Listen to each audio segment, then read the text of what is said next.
Hi, my name is Kelle Nett, and I'm a fifth-year neuroscience graduate student in the laboratory of Dr. Ryan Lumiere. I'm going to be talking about my work studying how the brain inhibits drug use. So drug addiction is a debilitating brain disease that affects more than 21 million people in America, and the number of drug overdoses has tripled in the past 20 years. Outside of the personally devastating aspects of this disease, it also costs the U.S. economy more than $600 billion.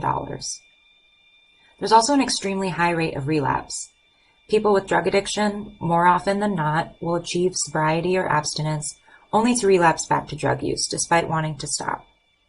Our research studies how the brain typically inhibits unwanted behaviors in order to better understand why it fails to inhibit drug use in patients with addiction.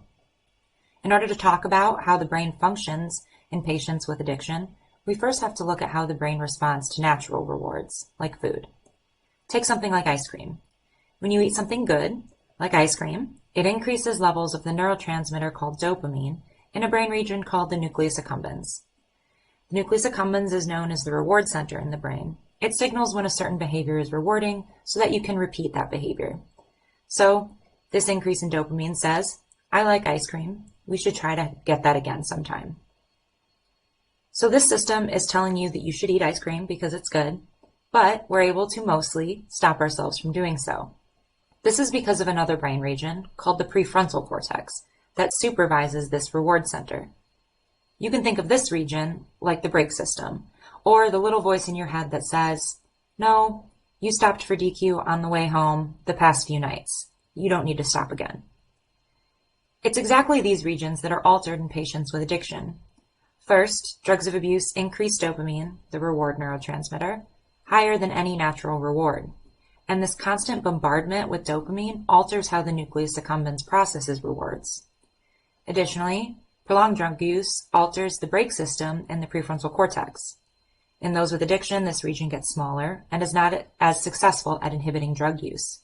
So even though a person may know that their drug use is hurting their family or may even cost them their job, they're unable to stop. My research focuses on how these two regions communicate with one another and how drugs of abuse can alter this pathway. Specifically, I inhibit the function of this pathway to see how it affects drug seeking. In our lab, we use a rodent model to study this pathway, and so we look at the rodent version of the prefrontal cortex and nucleus accumbens. To alter the function of this pathway, we utilize a method called optogenetics. This method uses specialized viruses and targeted laser illumination to specifically and reversibly inhibit this pathway. So this technique allows us to use light to inhibit communication between the prefrontal cortex and the nucleus accumbens. First, we train our rats to self-administer cocaine. Here, the rats learn that a lever press will give them an infusion of cocaine, and they will readily press to receive these infusions because of the rewarding nature of cocaine. After learning this task, we remove the cocaine infusion, and the rat goes through extinction. You can imagine that if a lever press is no longer producing this reward, the rat will no longer engage in the behavior, and the number of lever presses will decrease or extinguish over time. In other words, the rat learns to inhibit its drug seeking.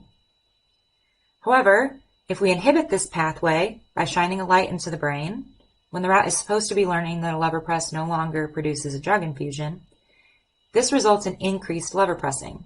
In other words, my data show that disrupting this pathway impairs the ability of the rat to inhibit its cocaine seeking.